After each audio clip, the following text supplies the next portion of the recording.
Halo Komager, semua dimanapun Anda berada, gimana kabarnya? Ya, semoga Anda baik-baik saja, diberikan rezeki yang banyak dan juga halal. Kembali lagi bersama saya, Boy dari Nempoin Dekecot. Kali ini saya akan membahas sebuah alur cerita film survival yang diambil dari kisah nyata, dan film ini berjudul Among Wolves yang dirilis pada tahun 2010. Yang mana film ini ceritanya benar-benar sangat menarik dan juga sedih, dan tentunya banyak juga pelajaran yang baik yang dapat diambil dari film ini. Sebelum masuk ke alur ceritanya, jangan lupa like, comment, and subscribe. Dan jangan lupa aktifkan loncengnya biar Anda tidak ketinggalan alur cerita film survival berikutnya. Oke, tanpa berlama-lama kita langsung aja masuk ke alur ceritanya. Dan seperti biasa, cerat ceret cerot.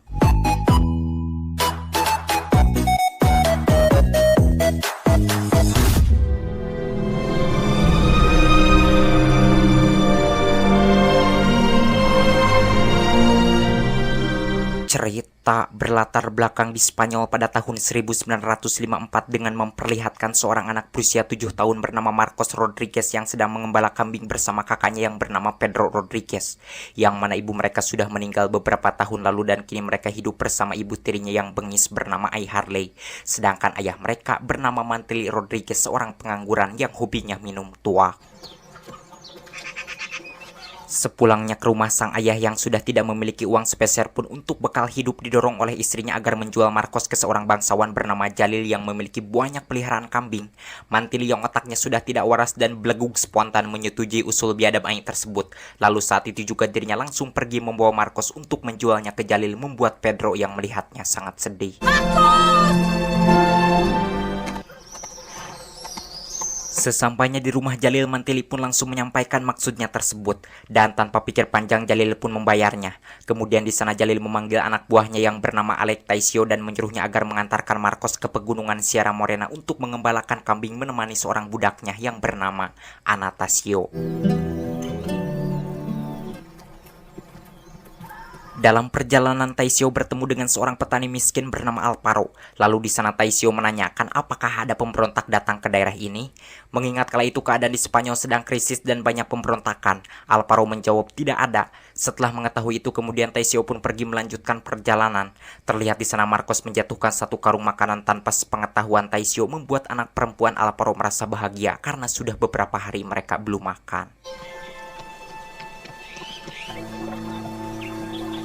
2 hari kemudian, selepas menempuh perjalanan yang cukup jauh, akhirnya mereka pun sampai di tempat Anastasio. Lalu di sana Taisio pun memberitahukan bahwa sekarang Anastasio mempunyai teman untuk mengembalakan kambing, yakni Marcos. Setelah memberitahukan hal tersebut, lantas Taisio pun pergi meninggalkan tempat tersebut dengan meninggalkan satu karung makanan untuk mereka.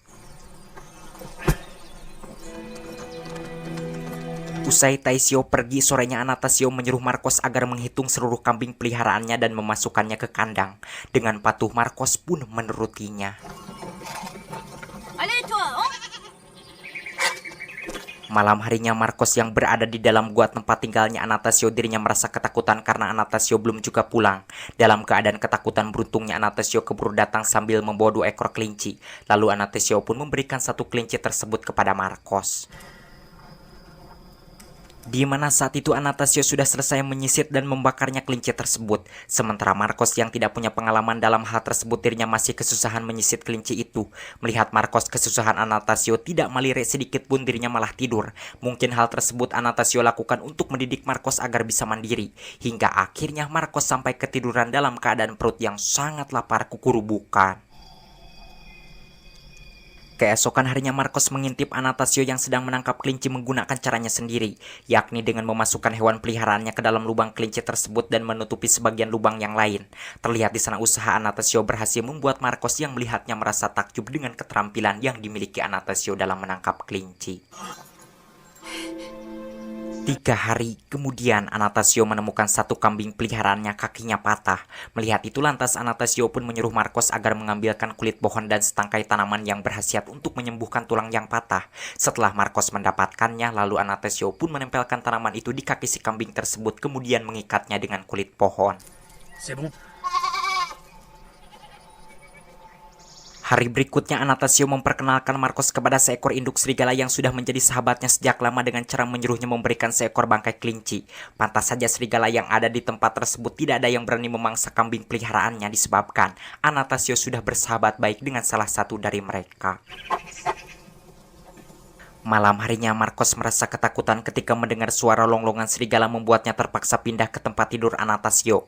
Di mana saat itu Anastasio yang belum tidur dirinya merasa bahagia seperti memiliki seorang cucu. Sesudah Anastasio mengenal baik Marcos, lantas dirinya pun mengajarkan kepada Marcos bagaimana caranya menangkap kelinci, menggali umbi-umbian semacam kentang, dan menjebak burung. Diceritakan suatu malam Anastasio kedatangan beberapa orang pemberontak yang mampir ke guanya. Anastasio yang tidak mengetahui apa-apa mengenai keadaan negara pada saat itu, dirinya tidak menolak kedatangan mereka. Bahkan terlihat di sana Anastasio begitu akrab dengan mereka, kelihatannya mereka bukan sekali mampir ke guanya. Selepas cukup beristirahat, lantas para pemberontak itu pun kembali melanjutkan perjalanan untuk turun ke perkampungan. Usai para pemberontak tersebut pergi, tak lama kemudian di sana Anastasio dan Marcos mendengar suara tembakan. Sepertinya di bawah para pemberontak itu bentrok dengan tentara yang sedang berpatroli.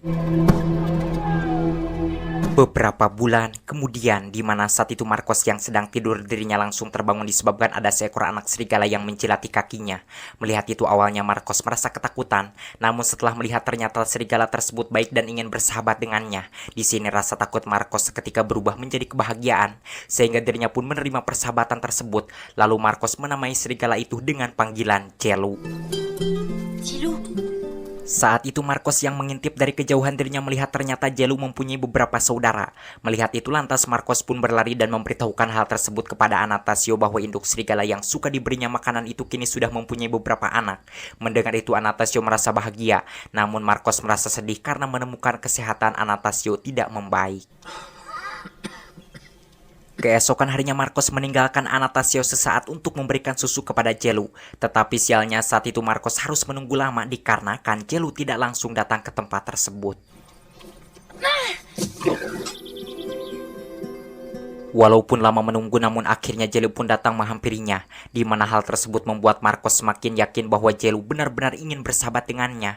Lalu saat itu Marcos pun berlari untuk memberitahukan hal itu kepada Anastasio. Sesampainya di gua, Marcos tidak menemukan Anastasio berada di sana, dan ketika kembali keluar di sana Marcos melihat Anastasio sedang terbaring di atas rumput dalam keadaan batuk-batuk. Setelah Marcos berada di hadapannya, Anastasio mengatakan bahwa dirinya sudah tidak kuat lagi menahan penyakit yang dideritanya. Lalu Anastasio pun memberikan kalung yang dipakainya itu kepada Marcos. Selepas memberikan kalung tersebut, tanpa disangka Anastasio menghembuskan napas terakhirnya, membuat Marcos menangis merasa sedih. Karena hal tersebut menandakan bahwa mulai hari itu dirinya harus bertahan hidup sendirian di tempat tersebut yang jauh sekali kemana-mana. Di mana kala itu Marcos yang sudah selesai membuat lubang untuk menguburkan mayat Anastasio, dirinya merasa heran ketika melihat banyak burung yang berterbangan di atas tempat tersebut.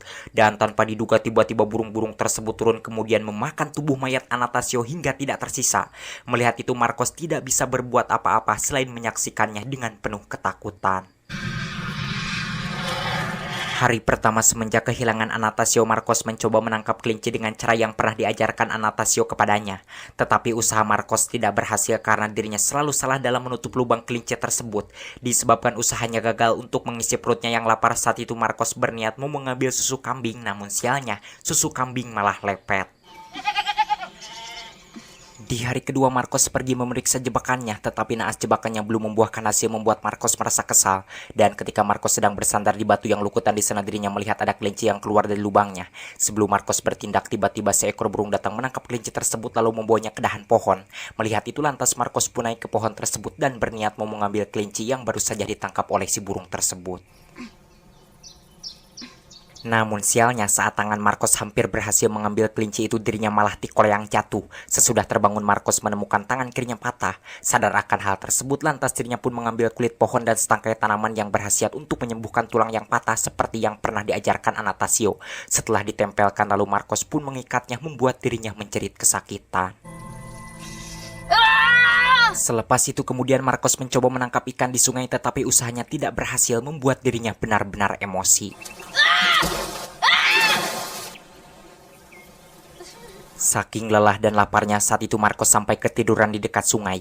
Ketika sedang enak-enaknya tidur, tiba-tiba di sana Marcos dibangunkan oleh hewan peliharaannya disebabkan ada banyak burung yang hendak memakan tubuhnya. Melihat kenyataan itu spontan Marcos pun bangkit lalu pergi meninggalkan tempat tersebut. Sesampainya di suatu tempat di sana Marcos menemukan dua burung yang sedang memakan bangkai rusa. Karena sudah sangat lapar lantas dirinya pun mengusir dua burung tersebut kemudian memakan daging bangkai rusa itu mentah-mentah. Karena tidak terbiasa malam harinya Marcos muntah-muntah. Di hari ketiga paginya Marcos menemukan ada daging segar di depan guanya. Rupanya daging tersebut adalah pemberian dari Zelu. Sesudah mengetahui bahwa Zelu yang memberikannya, kemudian Marcos pun mengambil daging tersebut. 5 bulan selepas kejadian itu terlihat di sana tangan kiri Marcos sudah sembuh, di mana saat itu Zelu yang sedang mendapatkan rezeki dirinya tidak lupa selalu memberikan bagian kepada Marcos. Walaupun Zelu selalu memberinya daging, tetapi Marcos tidak mengandalkannya karena sekarang dirinya juga sudah mahir dalam mencari isi perut, seperti menjebak burung dan menangkap kelinci. Dan ketika mendapatkan rezeki yang banyak, Marcos juga tidak lupa selalu membaginya dengan Zelu. Suatu hari Taisio bersama anak buahnya datang ke tempat tersebut untuk melihat keadaan Anastasio dan Marcos. Namun sesampainya di dalam gua, Taisio tidak menemukan mereka berada di tempat tersebut. Dengan penuh emosi lalu di sana Taisio pun memadamkan api dudukan Marcos menggunakan air kencingnya yang bau jengkol. Membuat Marcos yang mengintipnya merasa terkejut sekaligus kesal karena dirinya sudah lama menjaga api dudukan tersebut agar tetap menyala disebabkan dirinya tidak bisa menyalakan api. Mengingat di sana tidak ada korek api atau alat yang lainnya. Saat itu Marcos yang bersembunyi dirinya hampir saja ketahuan oleh Taisio, tetapi beruntung kala itu anak buahnya keburu memanggil hingga akhirnya Marcos pun tidak ketahuan oleh Taisio. Sesampainya di sana anak buahnya mengatakan bahwa tulang-tulang dan tengkorak yang ditemukannya itu pastinya tulang dan tengkoraknya Anastasio. Melihat itu lantas Taisio pun aguk dan membuka topinya sebagai bentuk rasa kemanusiaan. Setelah mengetahui bahwa Anastasio sudah meninggal, lalu Taisio dan anak buahnya pun pergi meninggalkan tempat tersebut sambil membawa seluruh kambing milik bosnya. Melihat Taisio sudah pergi, kemudian Marcos pun keluar dari persembunyiannya dan masuk ke dalam gua. Dan ketika Marcos sedang berusaha niupan api dudukannya, tiba-tiba Taisio datang menangkap Marcos dan membawanya pergi. Tetapi belum juga Taisio jauh meninggalkan tempat tersebut, Zelu bersama saudara-saudaranya datang mencegah Taisio. Melihat itu spontan Taisio pun berniat mau mencabut becengnya, namun dengan cepat Marcos menggagalkannya, kemudian dirinya kabur meninggalkan Taisio. Taisio yang mempunyai dendam di mana pada musim dingin dirinya kembali datang ke tempat tersebut sambil membawa anak buahnya untuk membunuh Zelu dan saudara-saudaranya karena gara-gara mereka Marcos menjadi kabur. Dan rencana dendam Taisio pun berjalan dengan baik. Terlihat di sana dirinya dan anak buahnya berhasil menembak Zelu dan kedua saudaranya yang sedang mencari makanan, membuat Marcos yang sedang mengintip kelinci merasa terkejut ketika mendengar suara tembakan tersebut. Setelah berhasil membunuhnya, lantas mereka pun menghampiri dan mengambil bangkai serigala tersebut. Tetapi kala itu mereka hanya menemukan 2 bangkai, sementara yang satunya lagi mereka tidak berhasil menemukan bangkainya. Selepas mereka pergi, Marcos yang dari tadi mengintip dirinya mengetahui bahwa yang tidak berhasil ditemukan bangkainya itu adalah Zelu. Saat Marcos sedang mencari bangkai Zelu, di sana dirinya menemukan keceretan darah, lalu Marcos pun menelusuri keceretan darah tersebut. Dan sesampainya di gua, Marcos menemukan Zelu terkapar tak berdaya, namun beruntungnya dia masih hidup. Melihat itu kemudian dirinya pun menggul Zelu dengan bedas untuk dibawa ke tempat tinggalnya. Dan saat Marcos sedang membawa Zelu, di sini dirinya hampir saja dibunuh oleh saudara Zelu yang masih hidup karena dia menyangka bahwa Marcos lah yang telah membuat Zelu terluka semacam itu. Tetapi beruntungnya seorang pemberontak yang suka mampir ke guanya menyelamatkan Marcos dengan cara menakut-nakutinya. Sesampainya di gua, lalu Marcos pun langsung mengobati kaki Zelu dan memberinya makan. Mange un peu. Keesokan harinya ketika Marcos melempar seekor burung dengan batu, di sini dirinya menjadi terilhami untuk menyalakan api dengan cara menghantamkan satu batu dengan batu yang lainnya. Terlihat di sana usahanya berhasil membuat Marcos sangat bahagia, lalu dirinya pun membawa api tersebut ke guanya. 12 tahun kemudian, terlihat di sana kini Marcos telah tumbuh menjadi pria dewasa berambut panjang dengan memakai pakaian dari kulit hewan layaknya Tarzan si Raja Rimba. Bahkan sekarang dirinya juga sudah sangat mahir dalam berburu hewan untuk mengisi perutnya. Dan yang membuat Marcos selama ini tidak merasa kesepian bertahan hidup sendirian di tempat tersebut dikarenakan Zelu selalu ada di samping menemaninya.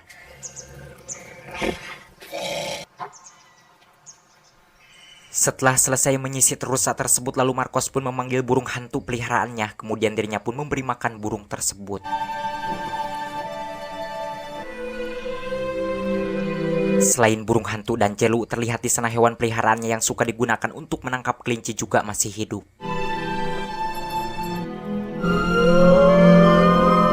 Suatu hari saat Marcos hendak ngajul kawahangan, tiba-tiba di sana dirinya merasa terkejut ketika mendengar suara tembakan.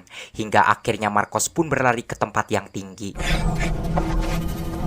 Sesampainya di sana Marcos melihat seorang pemberontak bernama Jacob yang pernah menyelamatkan nyawanya paha kanannya tertembak. Dan tak lain orang yang menembaknya itu adalah Taisio. Melihat itu dengan cepat Marcos pun langsung memberikan kode kepada Jacob agar masuk ke dalam guanya. Setibanya di gua, Marcos pun langsung mengobati paha Jacob. Selepas itu Marcos mengatakan bahwa Jacob jangan kemana-mana karena dirinya akan mengambilkan makanan untuknya. Sementara di tempat lain terlihat saat itu anak buah Taisio dan beberapa orang prajurit terus berusaha mencari Jacob. Namun sialnya ketika Marcos sedang membakar kelinci untuk Jacob, tanpa disangka tiba-tiba Taisio sudah berada di belakangnya, kemudian menangkap Marcos dan membawanya dengan cara yang tidak layak diperlakukan kepada manusia. Sesampainya di suatu tempat di sana, Sir Sanjay mengatakan bahwa beliau beserta anak buahnya akan berpatroli dahulu ke tempat lain dan Sir Sanjay menitipkan dahulu Marcos kepada Taisio. Dalam perjalanan malam harinya, Taisio beristirahat di tempat tinggalnya Alparo. Terlihat di sana anak perempuan Alparo yang dulu pernah bertemu dengan Marcos kini sudah tumbuh menjadi gadis yang lumayan cantik. Saat sedang mengobrol entah kenapa kala itu tiba-tiba Taisio marah dan langsung pergi meninggalkan tempat tersebut. Sepertinya Taisio tersinggung karena perbuatannya yang tidak manusiawi memperlakukan Marcos. Taisio yang saat itu pergi tiba-tiba di tengah jalan dirinya dicegat oleh Jelu membuat kudanya mangpret kabur ketakutan.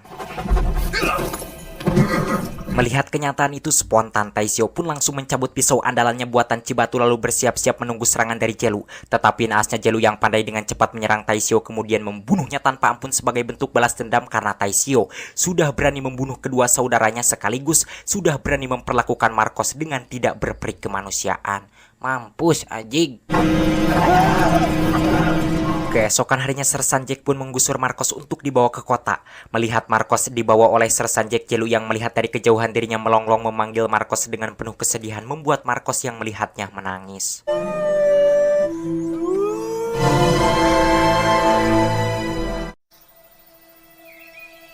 Di akhir cerita kita akan diperlihatkan dengan Marcos Rodriguez asli yang telah berusia 75 tahun dan kini beliau adalah seorang pendeta dan penasehat para pejabat tinggi di negaranya, di mana saat itu Marcos yang telah berada di atas bukit beliau memanggil Jelu.